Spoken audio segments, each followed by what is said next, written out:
ब्रह्मा विष्णु महेश, जय मां पराशक्ति।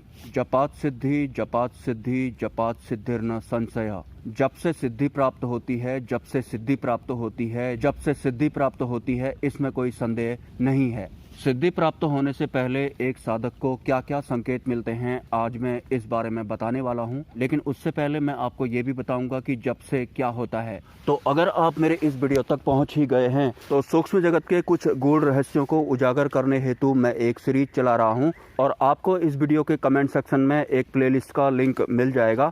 अगर आप वो प्लेलिस्ट चेक करेंगे तो आपके सूक्ष्म जगत के विषय में आज तक के जो भी भ्रम रहे हैं वो काफ़ी हद तक दूर हो जाएंगे।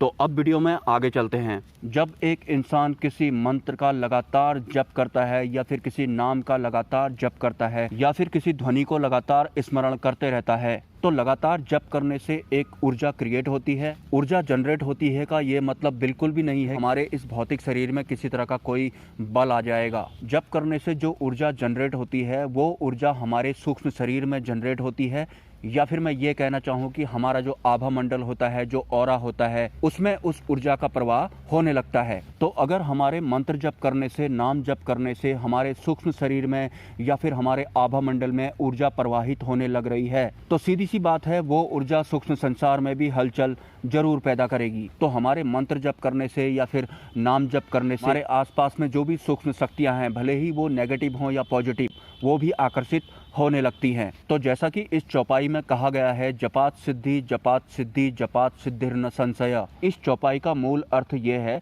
कि अगर हमने अपने कुविचारों को, अपने दुष्कर्मों को दूर रखकर जप किया है तो निसंदेह हमें सिद्धि प्राप्त होगी। इसका सीधा सा मतलब ये भी है कि जब हम मंत्र जप कर रहे हैं या फिर नाम जप कर रहे हैं तो हमारे विचार भी शुद्ध होने चाहिए, और उन शुद्ध विचारों के साथ जो हमने मंत्र जप या फिर नाम जप किया है तो यकीनन वो हमारे सूक्ष्म शरीर में या फिर हमारे आभा मंडल में पॉजिटिव ऊर्जा जनरेट करती है। और अगर हमारी पॉजिटिव ऊर्जा का लेवल ज़्यादा होगा तो हमारे मंत्र जप करने से जो भी नेगेटिव ऊर्जाएं आकर्षित होती हैं वो नेगेटिव ऊर्जाएं हमारे सूक्ष्म शरीर में उतनी प्रभावी नहीं हो पाएंगी। तो सात्विक सिद्धि प्राप्त करने हेतु हमें मंत्र जप या फिर नाम जप शुद्ध विचारों के साथ ही करना चाहिए। और लगातार मंत्र जप करने के बाद जब हम अपनी ऊर्जा को सूक्ष्म संसार के अनुकूल बना लेते हैं तो उसके बाद सूक्ष्म संसार की शक्तियां हमारे सानिध्य में आने लगती हैं या फिर हम उनके सानिध्य में जाने लगते हैं, और धीरे धीरे जो शक्तियां होती हैं, जो सिद्धियां होती हैं, वो हमारे समक्ष खड़ी होना शुरू हो जाती हैं। सिद्धियां स्वप्न के माध्यम से भी हमारे सामने खड़ी हो सकती हैं और स्थूल रूप में खुली आंखों से भी हमारे समक्ष खड़ी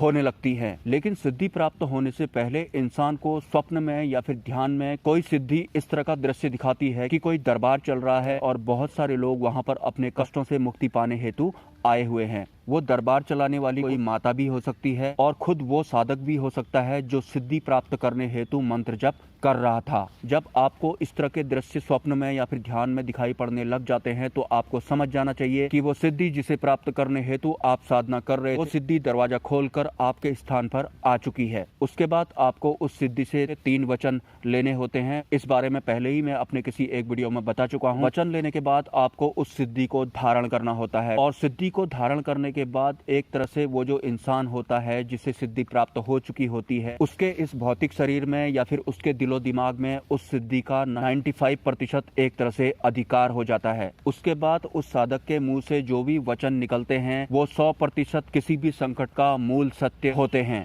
ब्रह्मा विष्णु महेश एंड जय मां पराशक्ति।